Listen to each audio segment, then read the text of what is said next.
Hey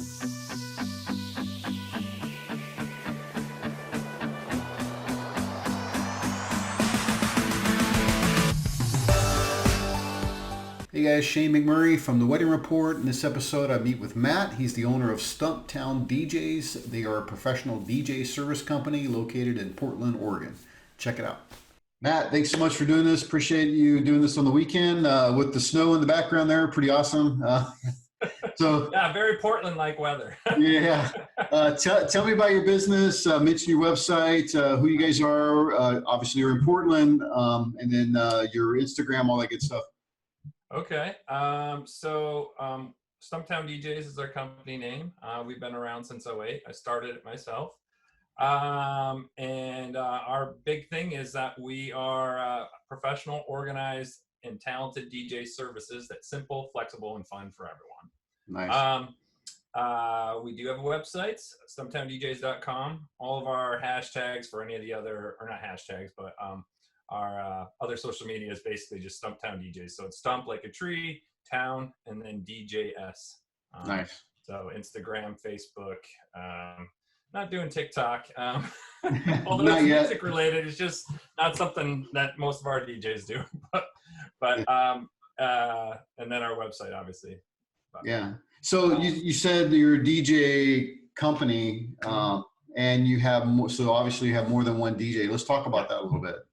So I have 12 DJs. They're all, I look at our company technically as a DJ agency, so I'm not an employer. I only have one employee, and that's my assistant.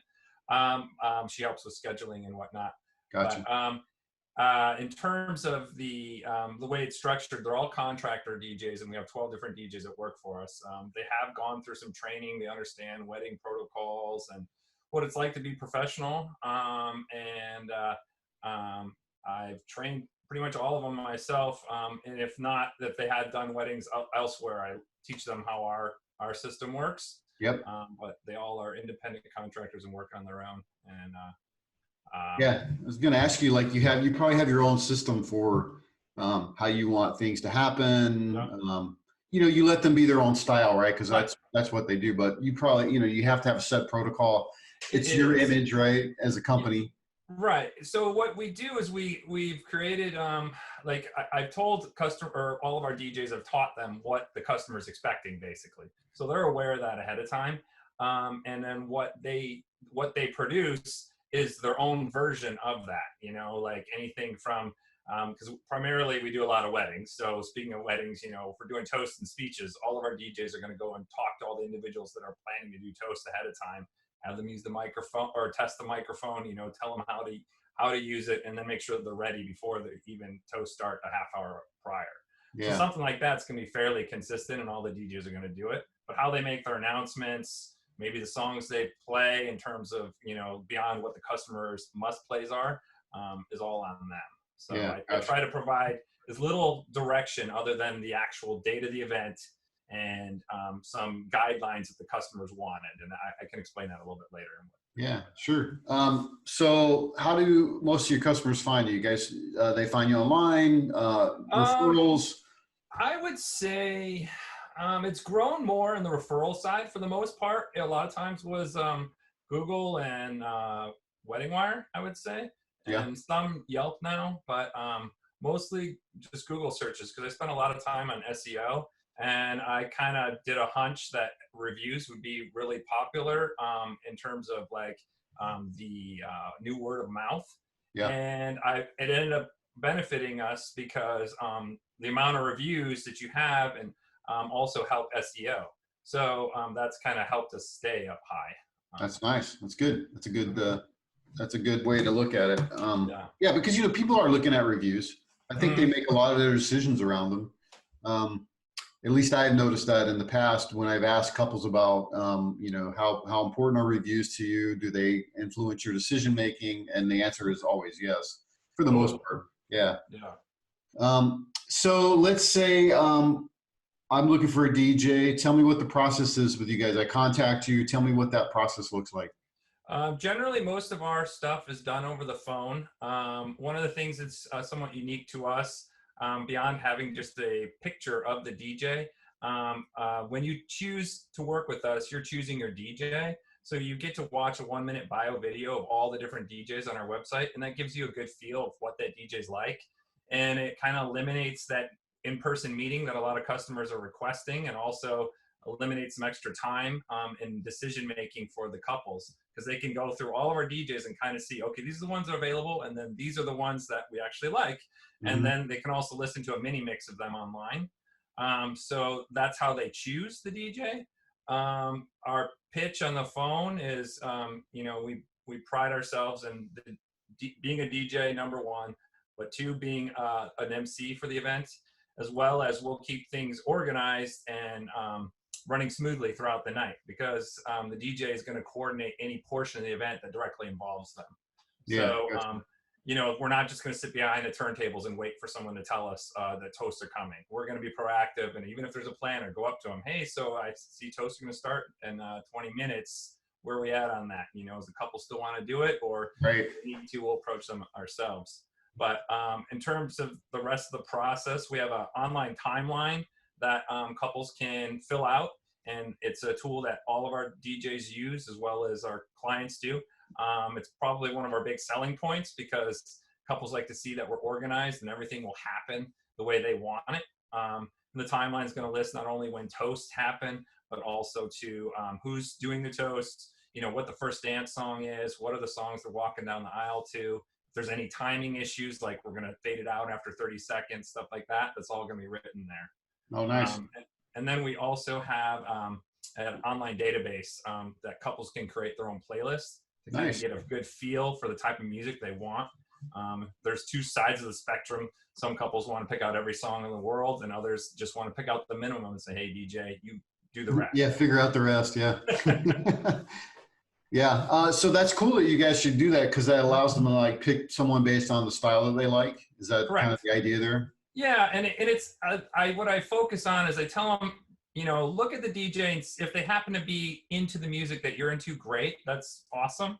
But if not, focus on their transitions and their personality. Are they someone that you can imagine at your wedding? You know, someone that you think you might get along with, you know, jive with per se. You know, so I think those are things that I tell them to focus on, not just the music, because we're going to play whatever music you want. But the mini mixes are fun for couples to listen to, because sometimes it shows the creative side of just some of the song choices the DJ has too. Yeah, that's awesome. Do you have like, is it packages that go with this, or is everything kind of custom, or does it all depend? In a sense, it basically, all of our packages are 4 hours. It's a tiered system based on the DJ's experience, and as well as the amount of interactions a couple wants to have throughout the process with their DJ.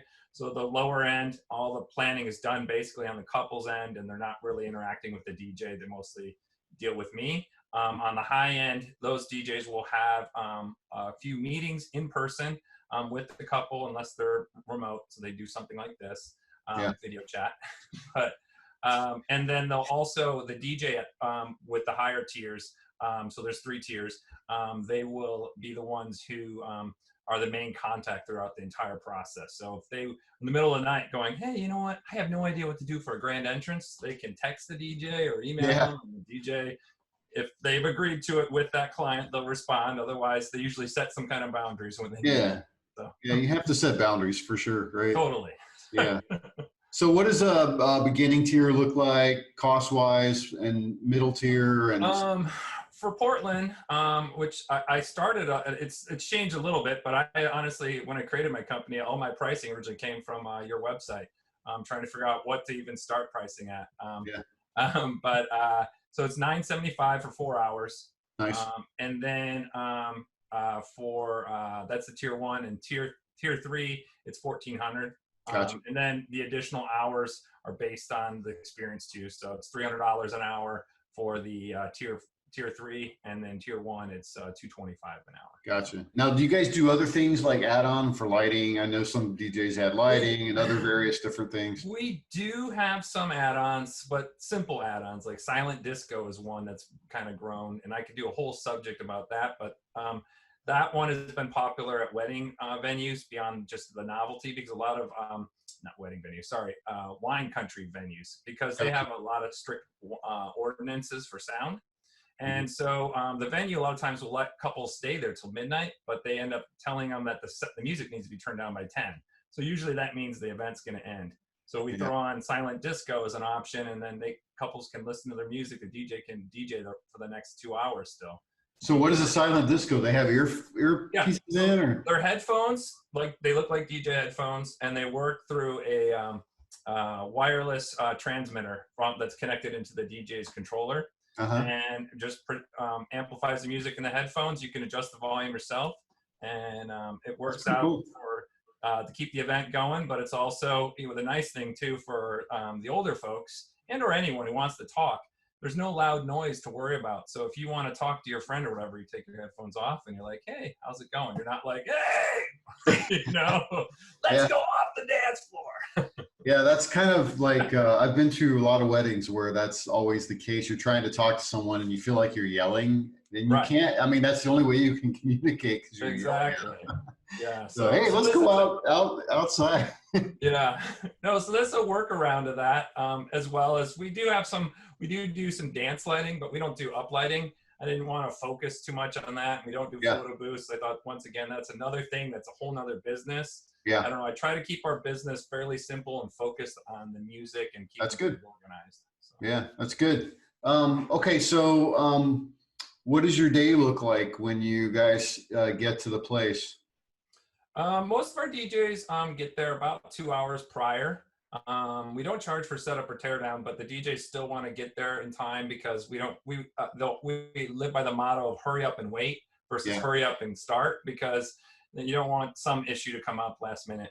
But and then once the DJ shows up, they'll check in with all the other main people for the event. So if it's a ceremony, that we're starting with, because sometimes we just do the reception.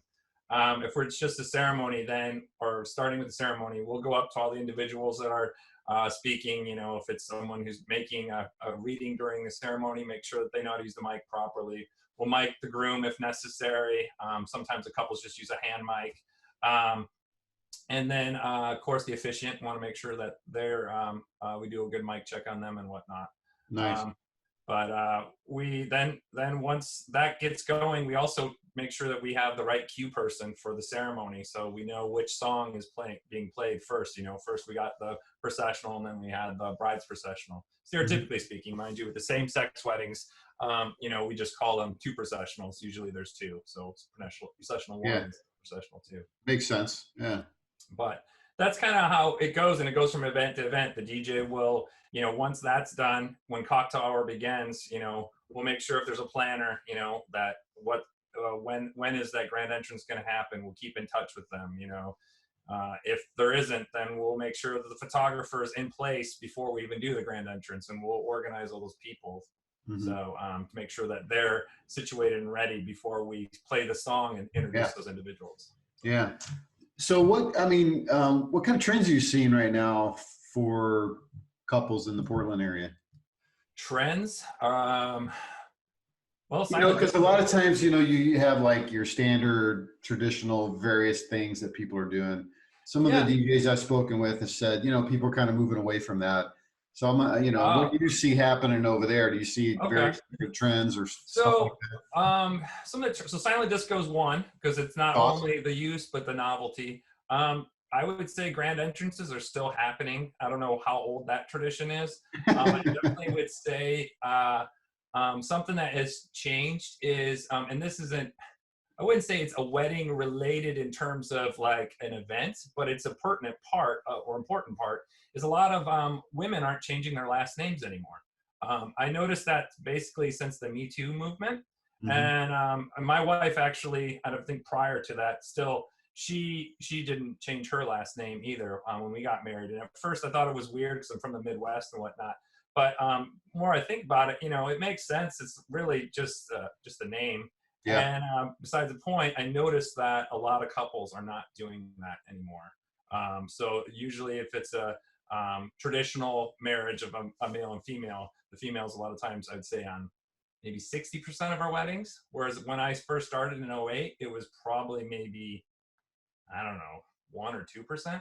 Wow. Really low then. So that's changed. And I think that's cool. Actually, one of the things I thought that was interesting about it too is I did some research on ancestry.com with my family, and it's so much easier to do research if the women would have kept the same last name. When they don't and they had to change it, it's so hard to find who's from where. So Yeah.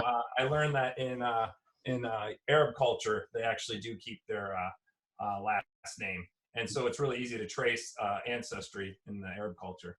Besides the point, get back to trends. Other things, people aren't doing bouquet and garter as much. I would say that's only happening about maybe 30% of the weddings now. I still am amazed how many people will do large wedding parties. And then, so there's, so that being a large wedding party still keeps a large grand entrance for us. So we have to introduce lots of people. Cake cutting still there, but sometimes it's a different item like pie or donuts. Sure. Another thing I'd say, because Oregon has a large Latino population that is growing in the marriage area now, because a large amount of the Latinos for a long time here were not necessarily, I don't know, having the big weddings, at least hiring us. But now that is happening, I'm saying we do a lot more money dances, they call them. Yeah. So that's where that's very popular. Yeah. Couple, the bride or the groom. Yep. So those are happening more often. And whereas that for me was kind of foreign when I first got in this industry, no one did it. Yeah. I had heard of it, but I'd never really seen it. And now happens at a lot of our weddings. Anniversary dance is also pretty popular. It's where you recognize the longest married couple there. Yep. So one of the things we like to do is we tell a couple to, maybe have a little gift for the longest married couple too, like a bottle of wine or some flowers, because those people that have been married 60 years or so are usually so frugal that something like that is just mind-blowing. Whoa, I would never buy this bottle of wine. Yeah, right. Usually drink box wine. Yeah, probably. Yeah. So what advice would you have for couples that are looking for a DJ? Let's see. Advice. Number one is whoever you're going with, make sure they're professional and or experienced. Because there's some people that say, oh, they have a friend that wants to do it. But if the person's never DJ'd a wedding, I would say that's a major red flag, because they usually get a lot of them will get nervous beforehand, and they're the ones who cancel on their friends, or their friends feel like that person's not as dependable, and then they end up calling us last minute, and we may or may not have availability. Right. So I'd say make sure you get someone who's experienced. The professional side, I think, is very important too, because the DJ's job on the day of is basically after dinner is to keep everyone there, And so obviously everyone comes for the ceremony and stays for dinner, but a lot of people will leave if your DJ's terrible from after dinner. So I lost my train of thought. What else was the part of the question? Just advice for couples in general. Oh, advice. Sorry. Other things, I would say, you should ask DJs how old their equipment is. One of the things that everything doesn't have to be new in this world, but I think it's important for a DJ to keep up on newer equipment and or make sure that it's in good shape. Because one of the problems I see in our industry is that there's still a fair amount of DJs that never hired many others for them to grow underneath them. So they're 50 plus still DJing. They have a lot of reviews and whatnot, but they may not be what the couple really wants once they actually show up on the day of. It might be very cheesy and playing songs and that just don't apply to the couple's interests, as well as being on the microphone too much. So just getting an idea of what their equipment is, you may not understand all the details of what, a 12-inch sub is going to sound like versus 18. But if they told you it's from 1999, more than likely they've obviously been around for a while, and it might be crummier quality equipment. I would say it's good to keep, some decent, I don't know, past 5-10 years, something like that. And it's something silly because the average customer is not going to be able to understand, what an EV speaker is like versus JBL. But just by knowing the ages of the equipment, you can kind of get an idea of, how relevant they are and how they keep up with things. Yeah, that's cool. That's good advice. Thanks. Let's switch gears a little bit, talk about the business side of things. And so for you as a business owner, what would you say is kind of working well for you right now? So number one is just being yourself when people are calling us in terms of within sales. So we seem to really connect with our customers, not having some persona that someone envisions they want to hear. We're just talking normally, like, maybe talking about the weather today, like, wow, there's a lot of snow today. And then continue to talk to them about it, stuff like that people just like hearing. It makes you feel more real and it connects. Because that's one of the things I would say that is not only just being candid and real there, but even on our website, it has a lot of information on there. We have our pricing on there. We have a calendar that shows our availability, so customers aren't wasting their time going to our site and see that, hey, we're slammed on October 10th, which is a random day to be booked, but we are booked up on that day this year. Being very candid and so people understand that. Other things that seem to work well for us is that we have this online database and timeline, like I mentioned before. And couples really like that. It kind of seems to hook them in because one of the questions people want to know is, how am I going to hear the music that I want to hear at my wedding? How do I know that things are going to run smoothly? Well, we have the timeline, and that's how we're going to organize that and keep everything listed. And then a lot of times when we're talking about it and telling how detailed the timeline is, they get even more intrigued because they're like, wow, I didn't even think about 2 songs for the ceremony. A lot of times people in their head, even though you've been to so many weddings, they a lot of times only think there's only 1 song. When really there's 3 technically. There's the one that you walk down the aisle to for everyone but the bride, in a traditional wedding sense, mind you. Then there's the bride song, and then there's a recessional song. And when people just hear that, that's already listed on this timeline, it just provides them some good guidance, as well as gives them a sense of relief that, hey, these DJs know what they're doing. Other get names right and all that stuff. Pardon? And you have to get names right and everything. Yes. Oh, yeah. Well, and then we list that, when we're doing, toasts and speeches, that we're going to ask for pronunciation of the names on the timeline, as well as, the order they go in, and then are we introducing them or not? Or is it past the mic? Things like that people just don't even think of, but they go like, oh, yeah, I didn't realize. I would like you to introduce them. Or, no, actually, we're really casual. We wanted to do a past the mic. And the fact that we thought of both options, it seems to really like that. For the timeline, do you give them some guidance on how to fill this thing out? I feel like they may not understand it completely. So we do have some help buttons that are throughout the process as they're scrolling down in each section. So when you're on it, it says, traditionally a wedding has this processional 2, or bride's processional, and then a recessional, and explains what each one is. So if you are curious and need some good guidance. Some clarity on it. It explains it, but also with the tier 2 and 3 DJs, they'll explain all that stuff more in detail when they're planning it out, and they meet with you, and they'll explain, or the couple, and they'll explain how that works. Oh, that's good. Yeah. But it's really useful, and it also has a automatic save on it. So as you're working on it, it'll automatically save the information. That's smart. Those things are really, it's really useful, because some couples are sitting there going forever, and that was our old version. It didn't save automatically, so if people decided they got distracted, need to do something else, and they left, then it's lost everything. Yeah, frustrating. So what would you say, today, I mean, obviously there's the coronavirus issue and stuff going on, which is definitely a challenge for business. Let's talk a little bit about that, but let's also talk about maybe what the other, as a business owner, there's always challenges in business. Let's talk about what those other challenges might be for you. Okay, so we'll touch a little bit on that first, because it is pertinent today.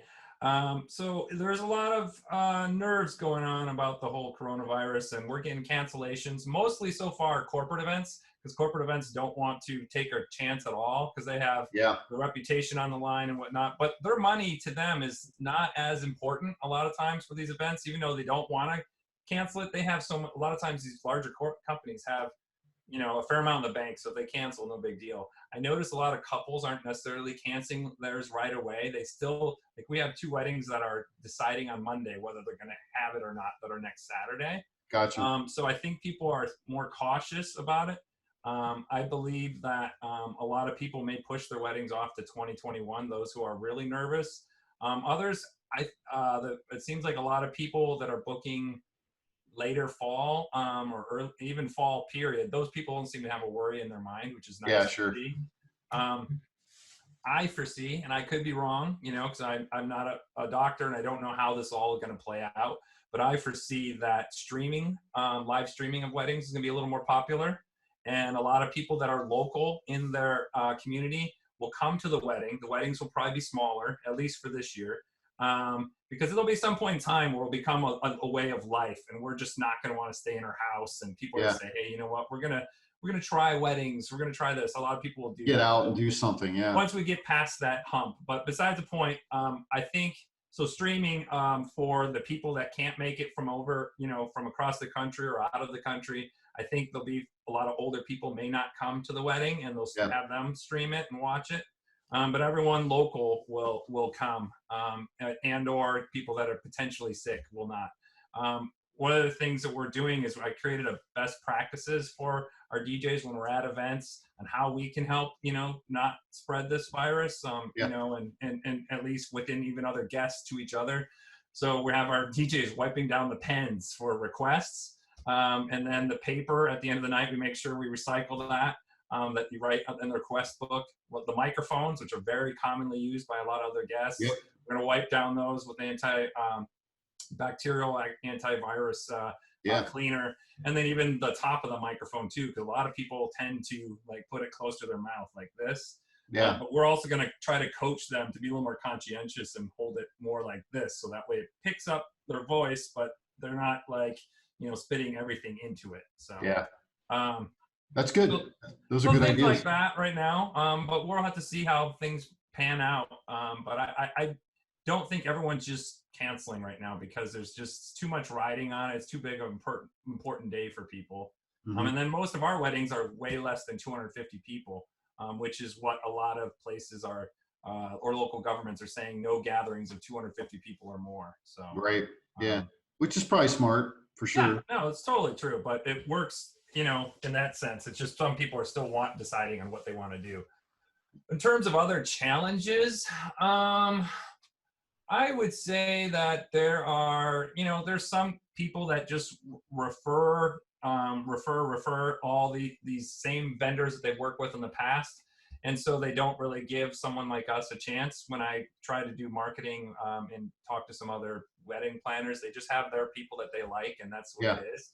And I feel that a lot of people new into the industry would deal with that as well. Because I even dealt with it myself. Sure. What other challenges? Cash flow with this coronavirus, 1, but 2, in general, as your company grows, trying to manage your cash flow throughout the year can be very challenging because, we get a lot of deposits this time of year, and I got to put money aside for that, but also make a living as a family, spend money on advertising and whatnot. But then you get this other time of year where it's super busy and we get the rest of the money there, but you got to just have enough money as your company grows to be able to pay all your DJs and all your bills. November is a notorious month that's bad for us for bookings, as well as that's where a lot of our advertising dollars are due, our insurance is due, our taxes are due, property tax. So, but those are I don't know, small business challenges, but it's just interesting learning and getting better at it as you grow. Because when it was just me and maybe one other DJ, that was never even a thought in my mind. Right. So yeah, that's true. When you start to bring on employees and or subcontract stuff out, right? Things change a little bit as a small business. You do have to start thinking about, okay, well, what do we need to do to kind of stabilize the cash flow for the entire year? Mm-hmm. What can we do, right? What are the opportunities to be able to do that? And then, when those times are tough, or when things like this happen, coronavirus, how does that impact you, and what do you do? What do you have in place? Totally. Yeah. One of my strategies right now is not to really pay, like I have to pay myself a salary normally, but I think I'm going to hold off on my salary and just use some reserves for a little bit, just to and just so the business can keep on going and my assistant can continue to work, because we're still getting inquiries and people are still wanting to book, but it's usually like right now it seems to be further out. Yeah, for sure. Whereas normally right now we'd still be booking a lot of July and June weddings, but it seems like those people are kind of quiet right now. They're like, hold on, let's wait. Exactly. Yeah. Yeah. So as a small business owner, I mean, what advice would you give other businesses? So let's say I'm new, right? I want to get into DJ. You know, you and I talked before this about barrier to entry and things. You know, even though it's relatively small to get into this business as a DJ, you know, it can be, there's some challenges, right? As you know, so if someone wants to get into this business, what advice would you have? Well, one of the things is I would talk to them about their passion behind it, you know, because when you get involved in it, is your plan just to be in short term and just to use it for extra money? Or do you want to dive into it and do it for the day you retire? If you want to do it for the day till the day you retire, then you're going to want to think about hiring other people eventually, because you don't want the business to be entirely about you. Because if it is, then you're going to be overworked. And then someday you're going to hit 50, 55 or more. And some people, you're going to notice business will just drop off because you're just not as relevant. Yeah. So you want to train some people that are quality, not only just for more revenue in general, but to be able to kind of pick up for where you can't when you get older and maybe aren't able to do, you know, 40, 50 weddings a year. It's a lot of DJs do that. Myself, as I grew, I only do now probably 10, 11 weddings a year because I have enough other DJs doing it. And then it also doesn't burn you out. But one of the other things beyond thinking about what you want down the line, but if you really want to be in it, I would say is network and get to know some other DJs. Nowadays, DJs seem to be a little bit more open because of all the social media. Everyone's always wanted to share stuff. Yep. So, you know, find out what are the problems they have, things that they ran into, and use that to your advantage. Learn from others' mistakes rather than just having to learn entirely on your own. Because that's something, honestly, I had to do when I was starting, because everyone was so secretive. Social media was there, but it was not as open as it is now.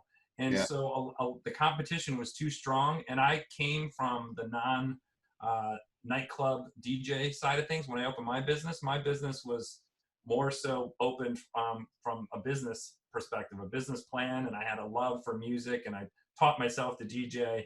But it was not one of these things where the stereotypical person who decides to get into this is kind of sick of the nightclub industry. They've grown up and they're like, okay, I want to make some consistent money.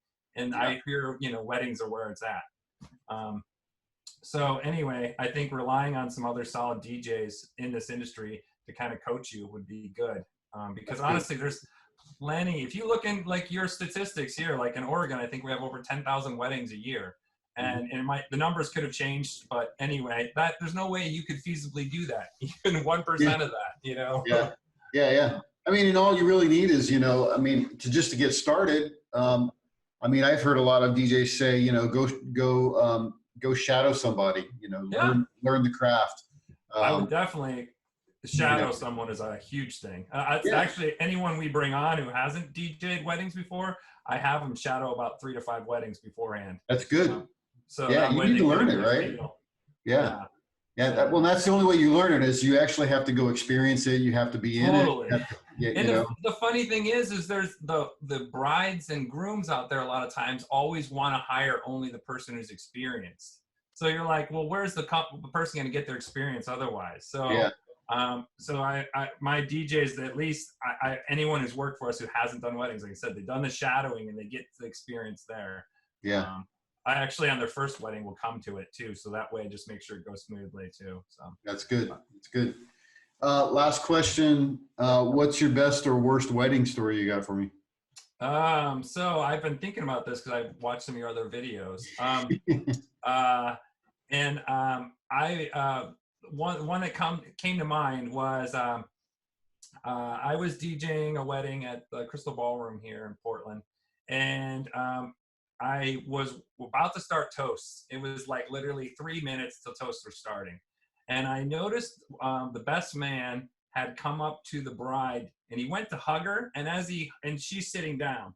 And as he went to hug her, he hits her glass of wine, and it falls on her dress, spills all over her dress. She stands up, calls him an idiot, and then starts crying and runs out of the room. The groom comes up to me and goes like, hey, what do we do? And I was just kind of laughing in my head thinking like, why are you asking me to DJ? Like, I'm some expert? Why don't you go to your parents first off, or her parents? Who's going to call her down? But so I sat there and go, okay, well, you came to me. I'm like one of these people, I like to troubleshoot. I like to solve problems. So I'm thinking, I'm like, you know what? I'm like, I remember when I was a kid, Club Soda would get it out of a dress, or not a dress, get wine out of a stain. So from staining. So I remember my mom spilled it on the carpet. So I was like, hey, go up to the bartender and get a big cup of Club Soda and pour it all over your fiance or your wife's dress. That should help get rid of it. And I go, and the rest is tell her that any issues that come up in the dress in terms of like any red or whatever, the photographer uses Photoshop. He can edit it all out and it'll be fine. And he's like, oh my gosh, that's a great solution. So the photographer goes down with him. And I told the photographer, go with them too, just so she can hear it from him to say like, hey, I can Photoshop it out. Yeah. So they come back up, the bride's super happy and things are fine. She has to clean up her eyes or whatever a little bit. But the funny thing is that the bride was kind of under the impression that the photographer came up with the Club Soda idea as well as the Photoshop thing. So she's like thanking him. Oh, and I want to, she's even on the mic, I want to thank the photographer for bringing down some Club Soda with my husband and telling me that Photoshop will be fine. Because Photoshop will, and he can edit this all out. And in my head, I'm thinking, no, the photographer didn't do anything. But I'm not going to sit there and just ask for the credit. I want the wedding to go well. So, but it was hilarious the way it all panned out, and it was a great night in the end afterwards. Yeah, that's awesome. So, Matt, thanks so much for your time. Really appreciate it. Yeah, I want to thank you for creating the product you did, because it was your product that gave me all the market research statistics to use to create my business from the very get-go.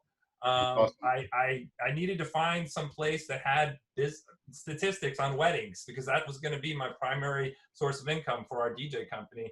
And I had no idea how to gauge what Oregon's weddings were like, and what a DJ would charge, and just like what even other vendors charge, and maybe other areas, just so I can compare. So all my market research came from your website, and I appreciate it.